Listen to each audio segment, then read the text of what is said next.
Assalamualaikum warahmatullahi wabarakatuh. Dulur,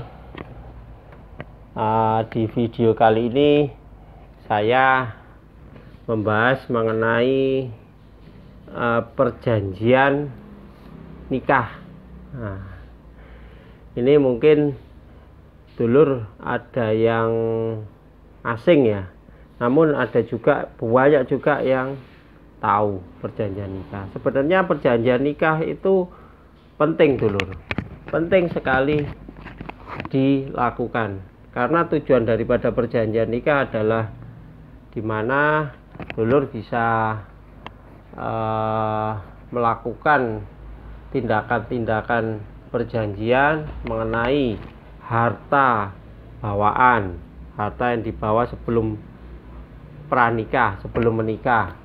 Terus juga dulur menulis di addendum atau di agreementnya mengenai harta, selain harta anak yang nanti akan diperoleh.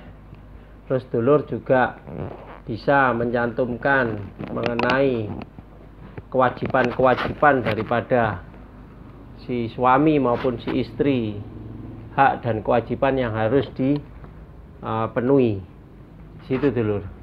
Jadi banyak sekali sebenarnya perjanjian pranikah ini dilakukan ya, terutama di negara-negara luar negeri, di negara-negara asing.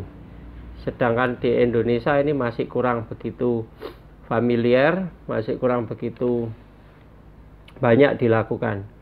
Namun saya juga sebagai seorang lawyer juga pernah membuat semacam agreement atau di bawah tangan yang disahkan oleh berupa akte notarial, atau disahkan di kebetulan klien saya ini seorang muslim dan disahkan, dicatatkan di kantor urusan agama setempat. Jadi gini, judul video kali ini adalah sahkah perjanjian kawin yang tidak didaftarkan ke pengadilan. Sebenarnya gini dulur, untuk perjanjian nikah atau perjanjian pranikah atau perjanjian nikah, saya sebutkan kenapa kok perjanjian pranikah, perjanjian nikah.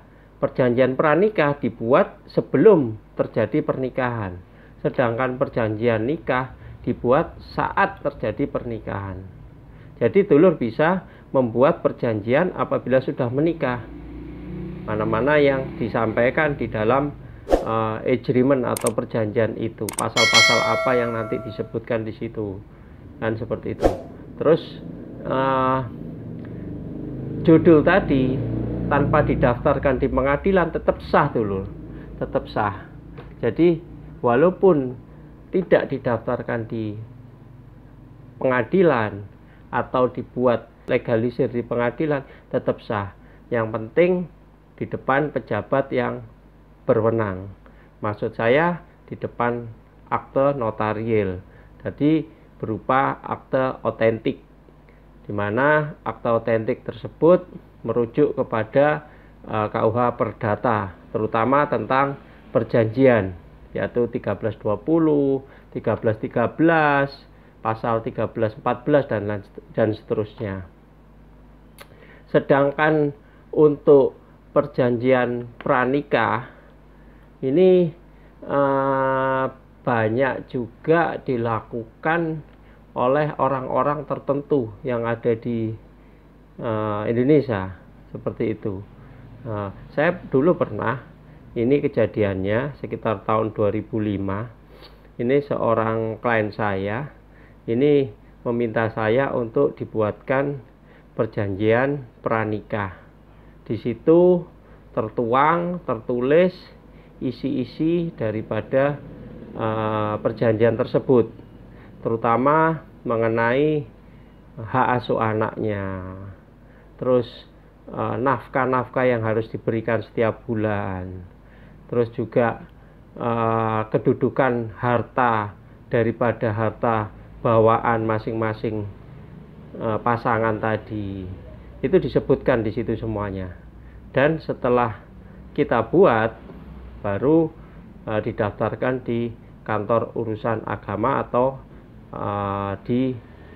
dibuatkan berupa akte di notarial. Tidak apa-apa, dulur sekarang apabila membuat perjanjian pranikah tetap sah-sah saja, asalkan kedua belah pihak sudah saling setuju, sudah saling sepakat adanya perjanjian, dibuatkan perjanjian pranikah atau perjanjian nikah, walaupun sudah menikah atau sudah berlangsung, tidak masalah, itu sah-sah saja.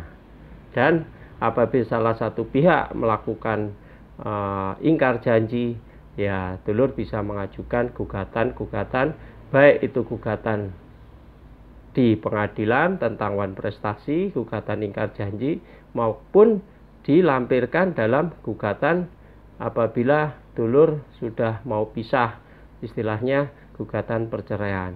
Seperti itu nanti disampaikan, dilampirkan seperti itu, apa hak-hak yang harus dipenuhi, kewajiban-kewajiban masing-masing pasangan dan lain sebagainya.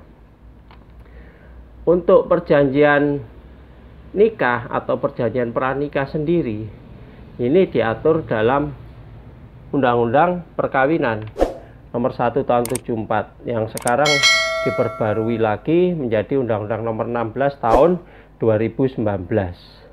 Jadi suatu perjanjian dapat dibuat sebelum maupun selama pada saat atau selama pada saat menikah berlangsung.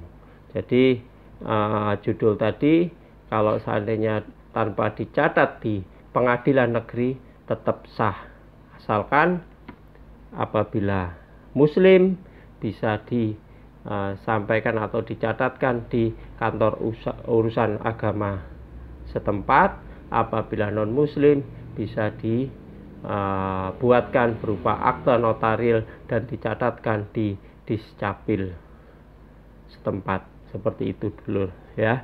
Karena perjanjian pranikah sendiri sangat penting dulur untuk menyelamatkan sesuatu hak dan kewajiban dulur-dulur semua ya.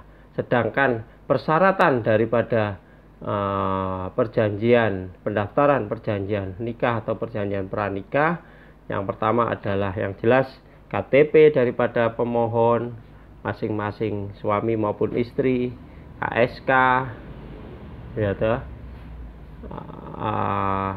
Maksudnya kalau sudah menikah masing-masing suami maupun istri, kalau belum menikah adalah KTP pemohon, baik itu calon laki-laki, calon pengantin laki-laki maupun calon pengantin perempuan, dan KSK kartu susunan keluarga masing-masing pemohon.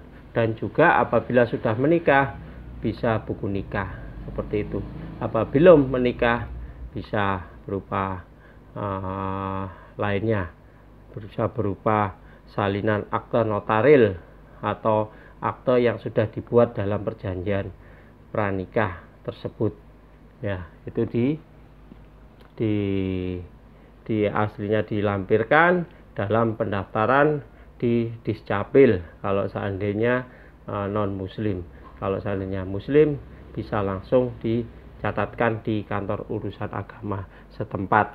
Apabila calon daripada pasangan, masing-masing pasangan adalah berwarga negara asing, bisa minta KTP daripada masing-masing, dan juga yang sudah, dan juga KK, dan juga kartu keluarga asing, negara asing, dan juga legalisir berupa paspor, berupa perjanjian yang sudah dilegalisir oleh pejabat yang berwenang di tempat kediaman asing tersebut seperti KBRI dan lain sebagainya. Itu nanti disampaikan di Discapil, dilampirkan di dalam pendaftaran pencatatan perjanjian pranikah yang sudah dilegalisir oleh masing-masing pemohon. Seperti itu dulur. Jadi Sekarang dulur sudah paham, sudah tahu.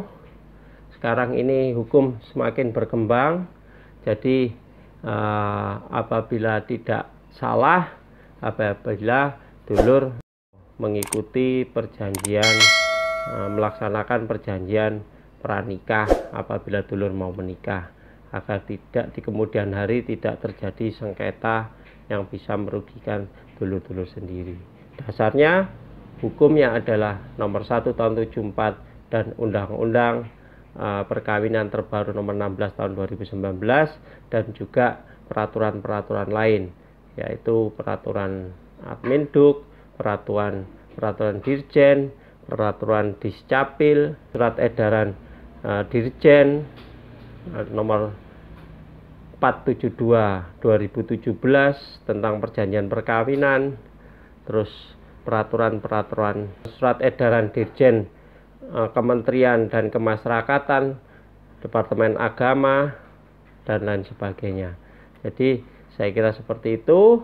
Dulur sekarang menjadi tahu, semakin paham, dulur juga semakin menambah wawasan. Semoga informasi ini sangat berguna bagi dulur semua.